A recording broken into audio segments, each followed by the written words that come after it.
अस्सलाम वालेकुम। आज हम प्रॉब्लम 1.11 शुरू करेंगे। उसमें सबसे पहले हमने प्रूव करवाना है कि ए क्रॉस बी डॉट सी हमारे पास इस चीज़ के इक्वल है। उसके लिए सबसे पहले हम सपोज कर लेते हैं ए क्रॉस बी हमारे पास इक्वल है समेशन कोई भी जे और के हम इंडेक्स लिखते हैं एप्सिलॉन आई जे के, लेट्स सपोज ए जे और बी के।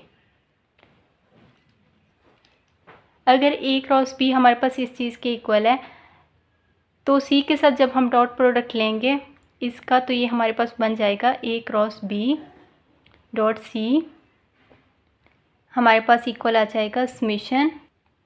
अब यहाँ पर आई जे के लिखेंगे एप्सिलॉन आई जे के ए जे बी के सी आई। सबसे पहले हम एप्सिलॉन के कंसेप्ट को समझते हैं। जब भी दो इंडेक्सेस हमारे पास सेम आ जाते हैं तो एप्सिलॉन की वैल्यू हमारे पास 0 आ जाती है। लेट्स सपोज आई हमारे पास इक्वल है 1 के और जे भी हमारे पास 1 के इक्वल है और के हमारे पास 0 के इक्वल है, तो एप्सिलॉन की जो वैल्यू होगी ना वो भी हमारे पास 0 के इक्वल होगी, क्योंकि दो इंडेक्सेस हमारे पास सेम आ गए हैं। दो सेम नहीं आने चाहिए। लेट्स सपोज हमारे पास आई 1 के इक्वल है, जे 2 के इक्वल है और के 3 के इक्वल है। अब तीनों हमारे पास डिफरेंट हैं तो एप्सिलॉन की वैल्यू हमारे पास 1 के इक्वल आएगी। तो हमने ये वाली यूज़ करनी है और ज़रूरी नहीं है कि आई हमारे पास 1 के ही इक्वल हो। हम इनकी वैल्यूज़ को चेंज कर सकते हैं। जैसे आई की वैल्यू हमने एक बार 1 ली है तो अगली बार 2 ले लेंगे, तीसरी बार 3 ले लेंगे। इस तरह से इनकी भी वैल्यूज़ हम चेंज करेंगे। तो हम अब इसको सॉल्व करने जा रहे हैं। तो उसके लिए ए क्रॉस बी डॉट सी हमारे पास इक्वल आ जाएगा epsilon 1 2 3 A2 B3 C1 plus epsilon 3 2 1 A2 B1 C3 plus epsilon 2 1 3 A1 B3 C2 plus epsilon 3 1 2 A1 B2 C3 plus epsilon 1 3 2 A3 B2 C1 plus epsilon 2 3 1 A3 B1 C2। अब हमारे पास 6 quantities पूरी हो गई हैं तो हमने एप्सिलॉन की values put करनी है। एप्सिलॉन की वैल्यूज़ हम एक सर्कल की मदद से समझते हैं। लेट्स सपोज इसको हम ऐसे ड्रा करते हैं। फिर उसके बाद लेट्स सपोज ये 1 है, ये 2 है और ये 3 है। अब जब सर्कल हमारे पास क्लॉकवाइज चलेगा तो उसके लिए एप्सिलॉन की वैल्यूज़ हमारे पास पॉजिटिव में होंगी और सर्कल जब एंटी क्लॉकवाइज चलेगा तो उसके लिए एप्सिलॉन की वैल्यूज़ हमारे पास नेगेटिव होंगी।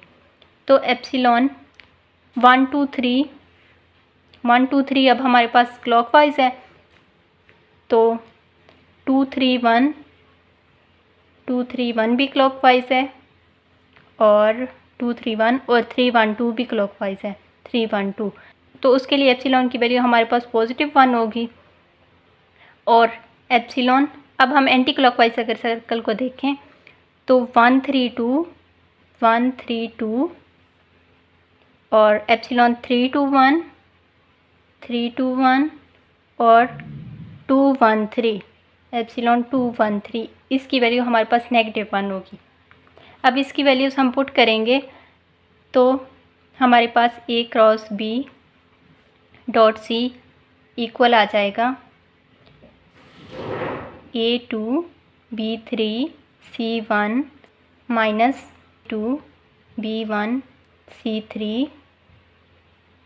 Minus A1 B3 C2 plus A1 B2 C3 minus A3 B2 C1 plus A3 B1 C2।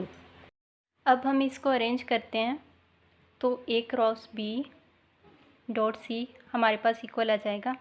A1 वालों को पहले लिख देते हैं, तो -A1 B3 C2 plus A1 B2 C3 plus A2 B3 C1 minus A2 B1 C3 minus A3 B2 C1 plus A3 B1 C2 A cross B dot C.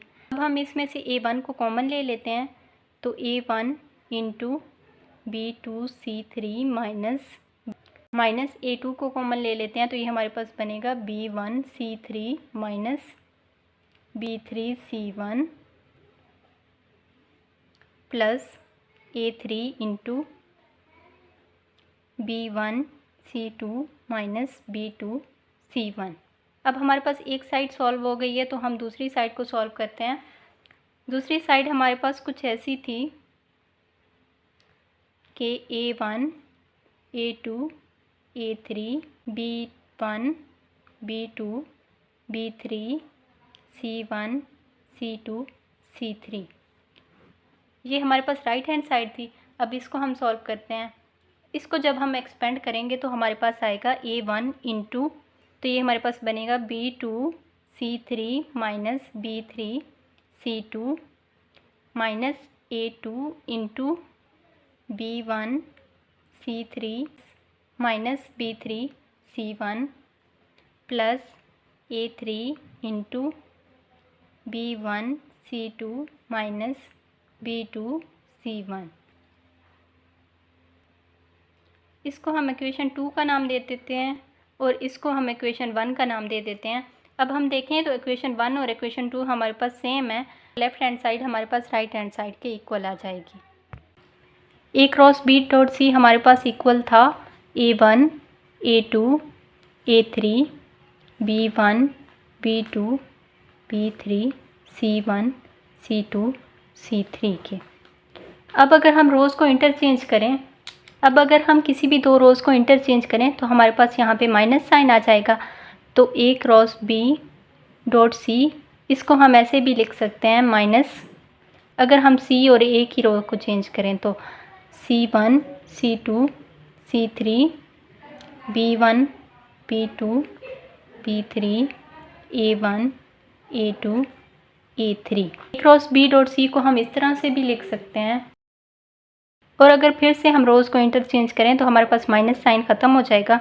Second row और first row को हम change करेंगे, तो B1 B2 B3 C1 C2 C3 A1 A2 A3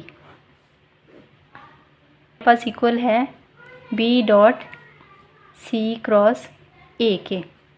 इसका मतलब है कि dot product हमारे पास कम्यूटेटिव होता है, तो हम लिख सकते हैं A cross B dot C हमारे पास इक्वल है A dot B cross C equal है B dot C cross A equal है C cross A dot B।